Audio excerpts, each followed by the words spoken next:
Bonjour, c'est Jules Lavie pour Code Source, le podcast d'actualité du Parisien. Troisième de la présidentielle 2022 avec près de 22% des suffrages, Jean-Luc Mélenchon appelle aujourd'hui les Français à, je cite, « l'élire Premier ministre ».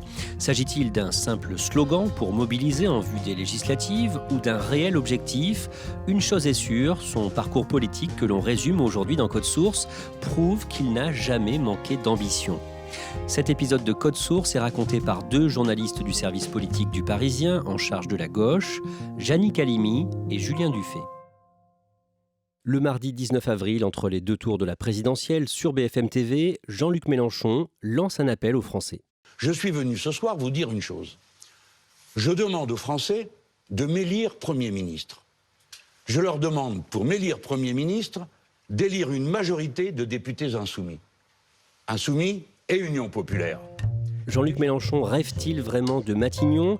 Pour essayer de répondre à cette question, on va revenir aujourd'hui sur son parcours politique qu'on avait déjà évoqué dans un précédent Code Source en décembre 2020.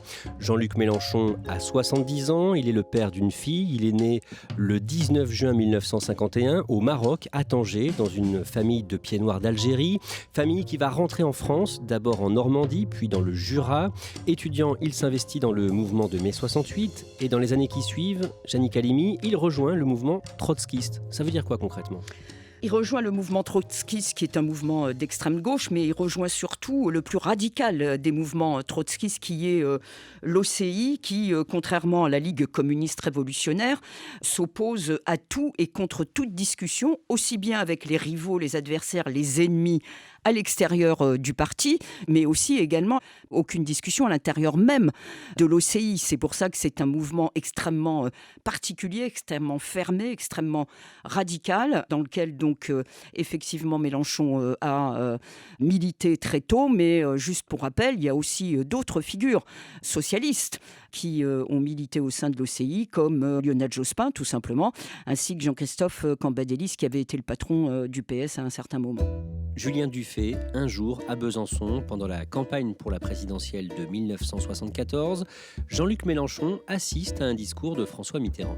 Il vient à ce meeting pour chahuter François Mitterrand, qui est alors candidat à l'élection présidentielle de 1974.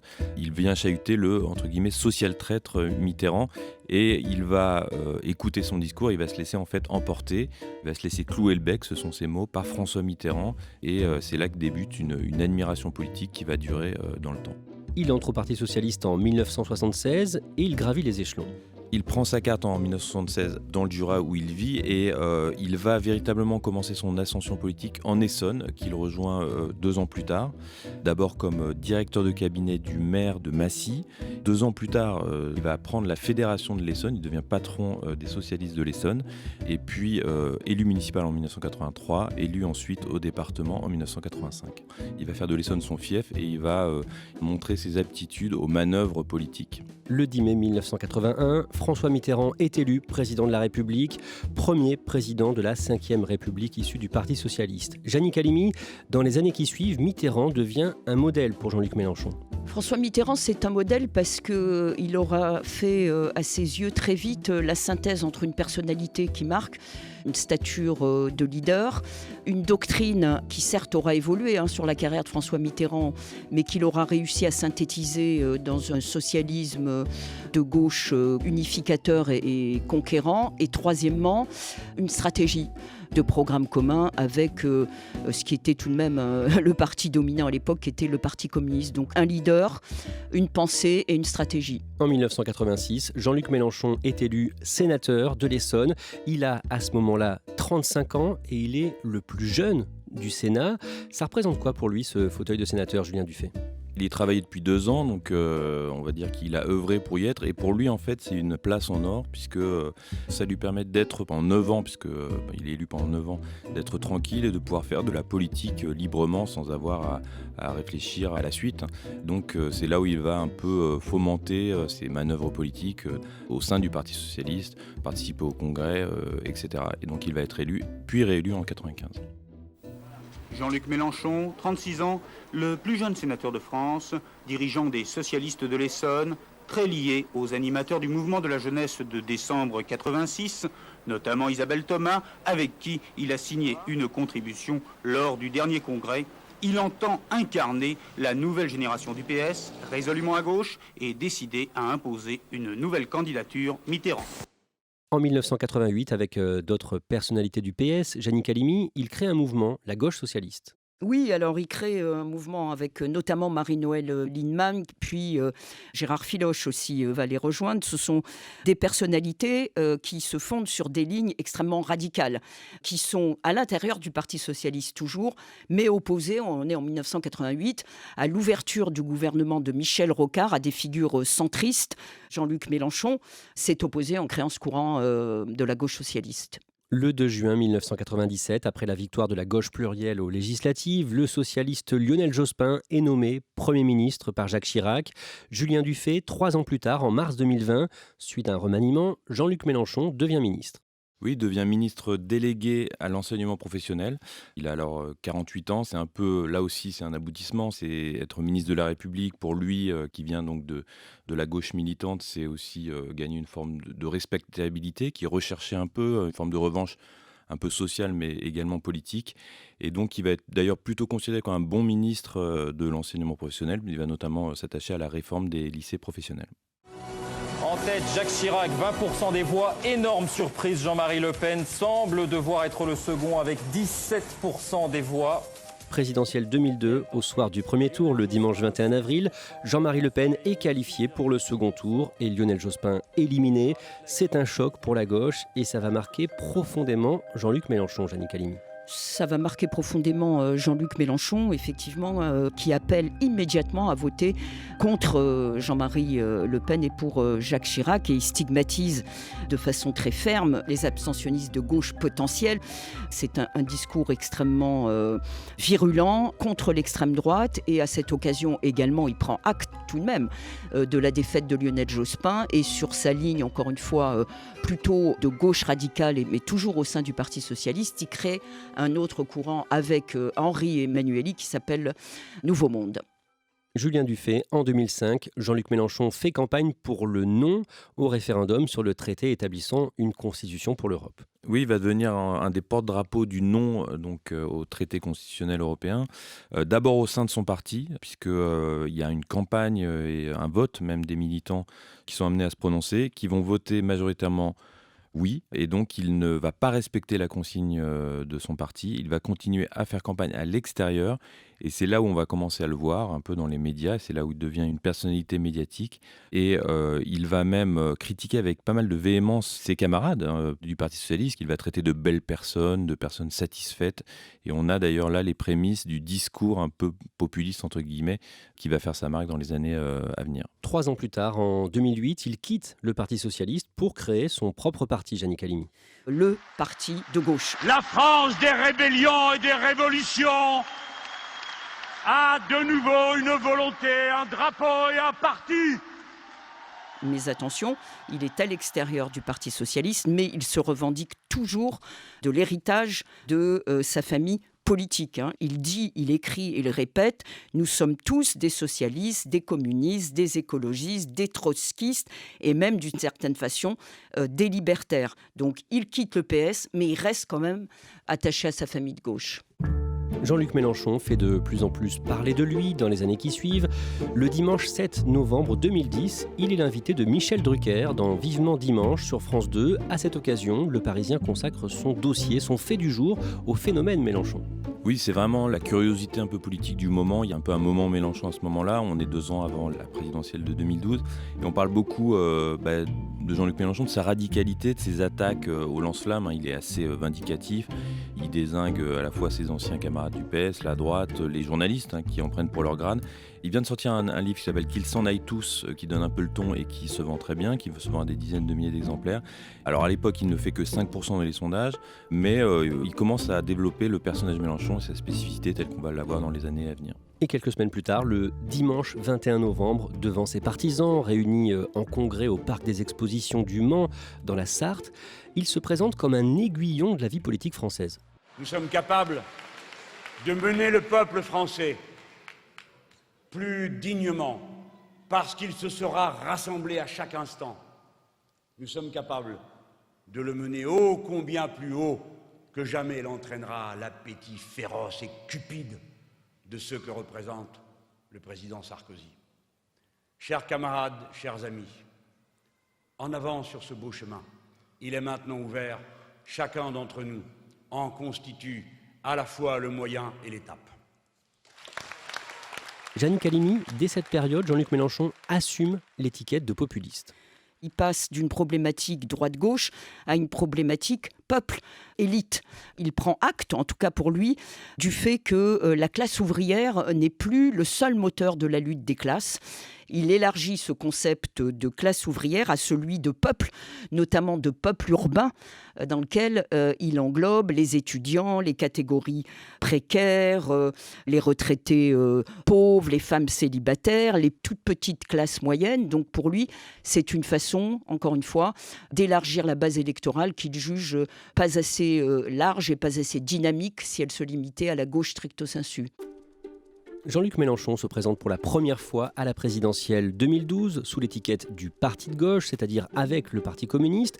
Il termine 4e avec un peu plus de 11% des suffrages et c'est loin d'être un échec, Janine Halimi. C'est loin d'être un échec pour au moins 2 raisons de façon très statistique. C'est que François Bayrou, qui est une personnalité déterminante sur l'échiquier politique, n'a que 9%. Bon. Et puis, comparé au scrutin électoral précédent de 2007, la communiste Marie-Georges Buffet n'avait enregistré que 2%. Donc lui, pour son premier tour présidentiel, faire 11%, c'est effectivement extrêmement important. Il faut aussi noter qu'à cette époque, il appelle tout de suite à voter pour François Hollande contre Nicolas Sarkozy. Donc ce n'est que le début d'une longue marche qui va peu à peu l'amener à se différencier et à s'opposer même au Parti socialiste. 5 ans plus tard, en 2017, Jean-Luc Mélenchon est de nouveau candidat à l'élection présidentielle avec son mouvement La France Insoumise, créé en 2016. Et là, il fait beaucoup mieux que 5 ans plus tôt, près de 19,6% des suffrages, 4e derrière François Fillon, à environ 600 000 voix d'une qualification au second tour. Qu'est-ce qu'il se dit à ce moment-là, Julien Dufay ? Le soir même, il est très déçu. On le voit très amer. D'ailleurs, il repousse son intervention au soir du premier tour. Il l'a fait très tard. Il reconnaît que le résultat annoncé n'est pas à la hauteur de ce qu'il espérait. Mais il prend date, là encore. Il dit qu'on est au début de quelque chose. Il y a ces 600 000 voix qu'il va beaucoup répéter dans les jours qui suivent. Même s'il est 4e, comparé au global des voix, il était assez près du second tour. Et donc, il va tout faire à partir de ce moment-là pour être en mesure de faire mieux à la prochaine élection. Ce soir-là, Janine Halimi, dans sa réaction, il n'appelle pas clairement à faire barrage à Marine Le Pen. Quoi qu'il en soit, et quel qu'il soit, lorsque les résultats officiels seront connus, nous les respecterons.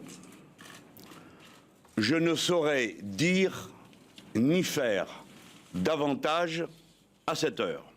Chacune d'entre vous sait en conscience quel est son devoir.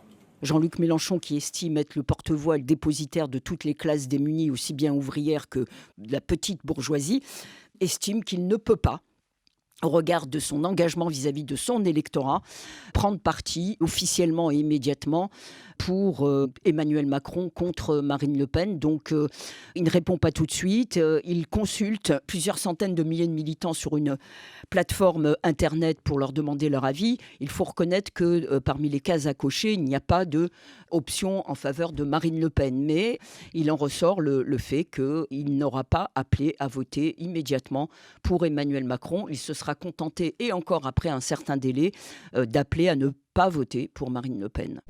Les années suivantes sont difficiles pour lui. En 2018, le 17 octobre, dans le cadre d'une enquête sur les assistants parlementaires européens, il s'emporte quand les bureaux de son parti sont perquisitionnés. Vous êtes au service de gens qui dénoncent n'importe qui, n'importe quoi. Vous êtes des policiers républicains, vous n'êtes pas Benalla. Vous êtes des policiers républicains. La République, c'est moi. C'est moi qui suis parlementaire. Poussez-vous de là ou à moi cette porte.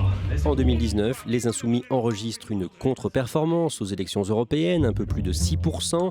Et dans la foulée, Janine Halimi, plusieurs personnalités de la France Insoumise quittent le parti, notamment une certaine Charlotte Girard qui était proche de lui. Charlotte Girard, oui, son départ a été un choc pour Jean-Luc Mélenchon parce que c'était une personnalité extrêmement importante. Elle occupait jusque-là des fonctions centrales au sein du parti. Elle avait participé à la création de la France Insoumise en 2016. Elle avait été responsable du programme. C'est une intellectuelle, une universitaire. Charlotte Girard claque la porte pour plusieurs raisons, mais 2 essentiellement. Ça intervient après la crise des Gilets jaunes et elle critique sur le fond le manque de sensibilité et d'intelligence idéologique de Jean-Luc Mélenchon et de la France Insoumise en général pour avoir manqué à capter les revendications des Gilets jaunes. Et deuxièmement, et c'est peut-être aussi ce qui a le plus endommagé les relations entre elle et Mélenchon et qui explique qu'elle ait claqué la porte, c'est le fonctionnement interne du mouvement. Il estime que c'est un fonctionnement extrêmement interventionniste, extrêmement centralisé, extrêmement autoritaire, extrêmement personnalisé en la figure de Jean-Luc Mélenchon. Pour Jean-Luc Mélenchon, c'est un mauvais symbole. Lui qui promet plus de démocratie s'il arrive au pouvoir en France, on l'accuse de ne pas en donner assez dans son mouvement. Jean-Luc Mélenchon, effectivement, va pâtir, et on le voit dans les sondages, sa cote de popularité va chuter terriblement, y compris parmi une base électorale qui le soutenait jusque-là. Pour la présidentielle 2022, Jean-Luc Mélenchon se lance tôt dans la bataille, le dimanche 8 novembre 2020. Il l'annonce aux 20h de TF1 en précisant qu'il demandera d'abord aux militants de l'adouber. Je serai candidat définitivement si, et seulement si, j'ai recueilli 150 000 signatures de parrainage. Au-delà de cette stratégie de se lancer très tôt, Jannick Halimi, Jean-Luc Mélenchon a changé de position depuis quelques années sur plusieurs questions, notamment la laïcité et le voile islamique par exemple. Oui, c'est vrai que lorsque Jean-Luc Mélenchon était socialiste pur sucre, il était plutôt l'incarnation d'une laïcité pure et dure. Petit à petit, notamment depuis qu'il a été le patron de la France Insoumise, il a pris acte de l'évolution de la société vers plus de diversité, aussi bien d'origine géographique que religieuse. Et il est apparu effectivement comme le défenseur de ces minorités, notamment religieuses, avec la défense du port du foulard dans l'espace public, mais selon la loi de 2010. Il n'était pas question pour lui d'accepter le port du foulard dans les écoles. Il n'empêche que certaines de ses positions sur les minorités, qu'elles soient religieuses ou de couleur de peau, ont pu apparaître comme ambiguës. Je pense notamment à la participation de la France Insoumise et de Jean-Luc Mélenchon en tant que tel en 2019 au sein de la marche contre l'islamophobie qui a gêné toute une partie de la classe politique à droite comme à gauche, dans la mesure où des organismes considérés comme proches du salafisme et de l'islamisme politique avaient soutenu cette marche-là. Tout cela a nourri quand même une certaine ambiguïté sur la position de la France Insoumise à l'égard des positions laïques de la République. Avant même le début de la campagne électorale, il dit quelque chose qui va beaucoup lui être reproché le dimanche 6 juin 2021 sur France Inter. Vous verrez que dans la dernière semaine de la campagne présidentielle, nous aurons un grave incident. Alors ça a été ou un meurtre, ça a été Mera en 2012, ça a été l'attentat la dernière semaine sur les Champs-Élysées. Tout ça, c'est écrit d'avance. Nous aurons l'événement gravissime qui va une fois de plus permettre de montrer du doigt les musulmans et d'inventer une guerre civile. C'est surprenant qu'il dise ça, Jannick Halimi ? C'est inquiétant qu'il dise ça de la part d'une personnalité de la stature comme celle de Jean-Luc Mélenchon, qui prétend la magistrature suprême plusieurs fois dans la vie politique française. C'est effectivement effrayant et inquiétant. Toujours pendant l'été 2021, quelques semaines plus tard, Julien Dufay, il dit que ce sera sa dernière campagne présidentielle. Oui, il le fait juste avant son université d'été dans la Drôme et dans une interview au Dauphiné Libéré, il confirme ce dont tout le monde se doutait, mais il dit que c'est évident que ce sera sa dernière campagne présidentielle. Et pendant cette campagne pour la présidentielle 2022, Jean-Luc Mélenchon réussit à mobiliser ses partisans. Pendant l'hiver, au printemps, ces meetings sont ceux qui rassemblent le plus de monde. C'est vrai que les démonstrations de force qu'il réussit à organiser marquent les esprits. Il reprend une recette qu'il avait déjà éprouvée en 2012, en 2017, avec des grandes salles, des grands meetings, des grands discours assez construits, des envolées lyriques. Et pour renouveler un peu l'exercice, il va innover. Il fait par exemple un meeting olfactif et immersif à Nantes et il renoue avec les fameux hologrammes, avec 12 meetings en simultané, donc avec son double virtuel. C'est dans la dernière ligne droite, le 5 avril, et à ce moment-là, dans son équipe d'ailleurs, à Lille, on sent qu'il se passe quelque chose. D'ailleurs, on réserve à l'époque déjà le stade Charletti pour l'entre-deux tours, donc c'est dire combien son équipe croit à la qualification au second tour.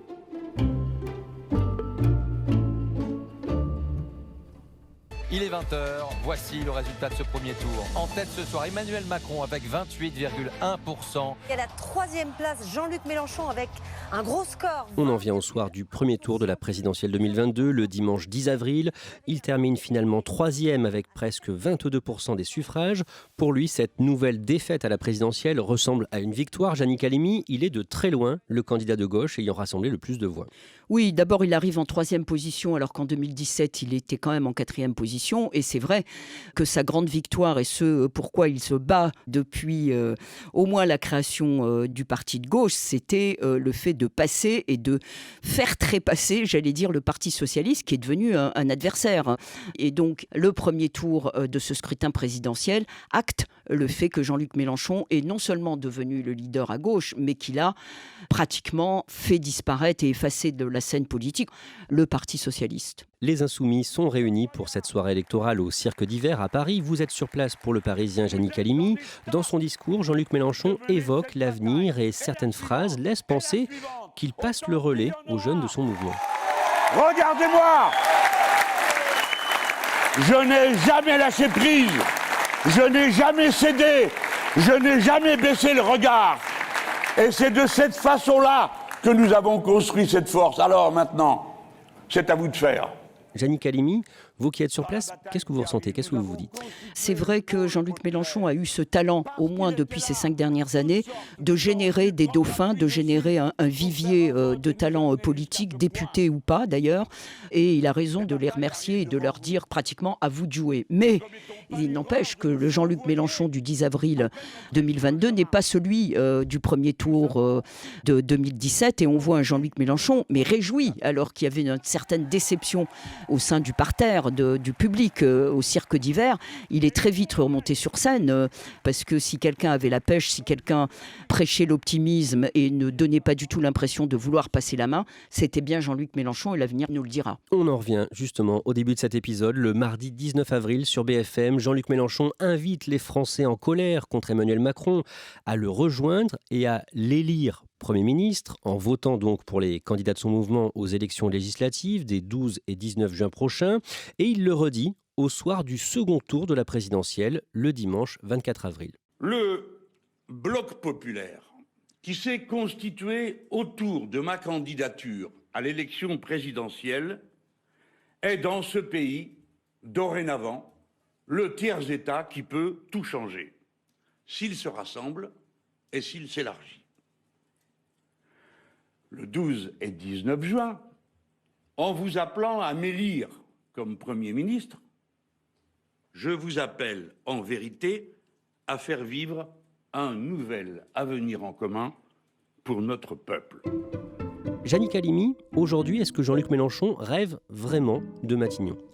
Jean-Luc Mélenchon, effectivement, rêve d'être Premier ministre, mais Jean-Luc Mélenchon et ses équipes savent très bien que ce sera sinon impossible, en tout cas extrêmement difficile d'avoir une majorité absolue à l'Assemblée nationale. Julien Dufay, pour l'instant, comment réagissent les autres partis de gauche ?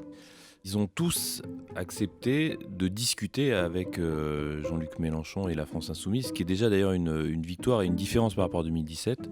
Et donc c'est vers lui que se tournent tous les partis, Europe Écologie Les Verts, le Parti communiste et plus étonnant, le Parti socialiste. En tout cas, il a déjà gagné un pari, celui donc d'être la première force de gauche et celui qui organise le reste de sa famille politique. Et après plusieurs jours de discussion, la France Insoumise de Jean-Luc Mélenchon a trouvé dans la soirée du 1er mai un accord électoral pour les législatives avec Europe Écologie Les Verts. Les négociations continuent avec le PS et le Parti communiste. Gianni Calimi, on voit en vous écoutant Jean-Luc Mélenchon devenir sénateur à 35 ans, se présenter 3 fois à la présidentielle, y croire vraiment.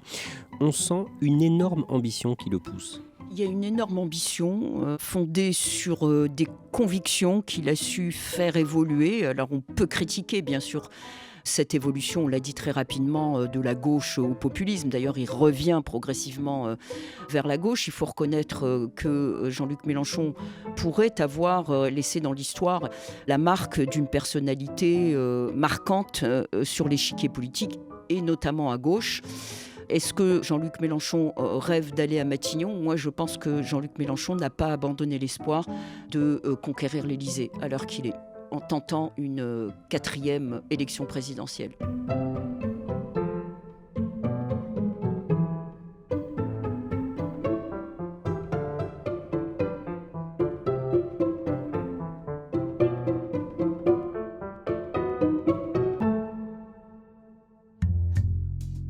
Merci Jannick Halimi, Julien Dufay. Vos articles et toute l'actualité politique sont à retrouver sur leparisien.fr. Cet épisode de Code Source a été produit par Ambre Rosala et Thibault Lambert. Réalisation Julien Moncouquiol. Code Source est le podcast d'actualité du Parisien. Un nouvel épisode publié chaque soir de la semaine. Pour n'en rater aucun, n'oubliez pas de vous abonner sur votre application audio préférée. Vous pouvez nous contacter sur Twitter @codesource ou nous écrire directement codesource@leparisien.fr.